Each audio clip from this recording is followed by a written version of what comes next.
8h35 dans l'actualité ce matin, il y a un chiffre qui a retenu notre attention. Il concerne la cocaïne en France. Les douanes vont publier leur bilan sur l'année 2017 et regardez les saisies de cocaïne. Plus de 9 tonnes, en hausse de 142% sur un an. Bonjour Yves Lefebvre, vous êtes secrétaire général unité SGP Police FO. D'abord, je voudrais que vous nous expliquiez, est-ce que ce chiffre peut correspondre à une hausse de la consommation de cocaïne en France? Malheureusement, oui.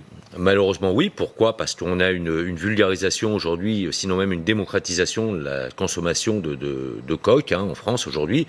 On est passé de ce qu'on connaissait depuis trop longtemps, la résine de cannabis, qui s'est malheureusement complètement vulgarisée. Et aujourd'hui, il y a un rapport, parce que les trafiquants, ce sont des trafiquants commerçants. Et aujourd'hui, on a eu le développement de l'économie souterraine dans les zones de non-droit, qui ont justement fait un rapport particulièrement lucratif. Et aujourd'hui, on a de plus en plus de consommateurs. Les chiffres de la douane parlent d'eux-mêmes. Les drogues dures sont, semble-t-il, de plus en plus consommées. C'est vrai que vous évoquiez le shit. La cocaïne, c'est autre chose, quand même. La cocaïne, c'est autre chose. Effectivement, les effets ne sont pas les mêmes. Et aujourd'hui, on a... C'est une drogue dure. C'est une drogue dure qui arrive en 3e position dans les drogues, dans la consommation des drogues, d'après les dernières études. On a l'ecstasy en premier, on a tout ce qui est à connotation hallucinogène, et en 3e position, aujourd'hui, on a la cocaïne.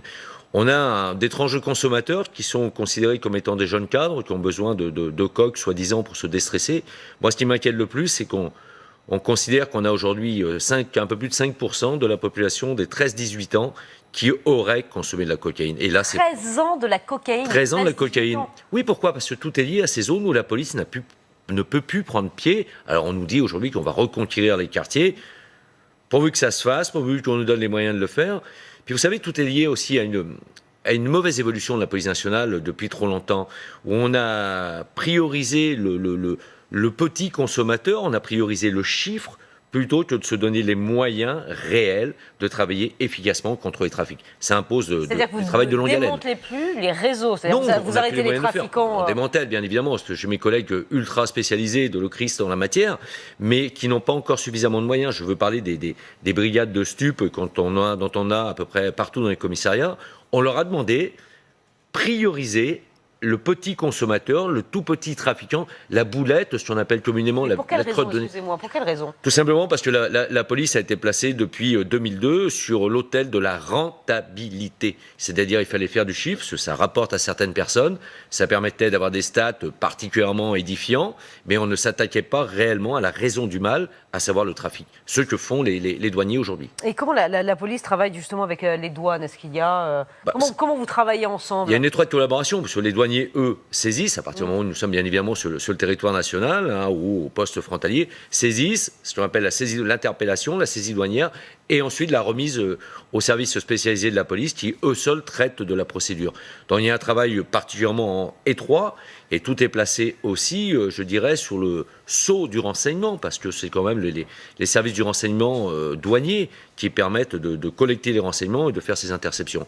Et la douane, c'est particulièrement et fort heureusement spécialisé dans la lutte contre les trafics illicites en la matière. Mais en tout cas, vous soulignez, vous le confirmez ce matin, il y a une hausse de la consommation de la cocaïne en France, hausse édifiante, cocaïne, drogue dure, voilà, qui coûte cher, qui coûte très cher. Donc ça cible effectivement un certain type. Quel est juste en un mot le profil du consommateur de cocaïne en France? Alors on avait eu la Jet Set, il y a une décennie de ça. Ça c'est complètement dépassé. On a aujourd'hui, on pense qu'il y a plus de cadres, de jeunes cadres moyens. Oui, enfin vous évoquez des enfants de 13 ans. Mais on évoque également les enfants de 13 ans, mais ce phénomène des enfants de 13 ans, c'est un phénomène qui est lié aux zones de non-droit.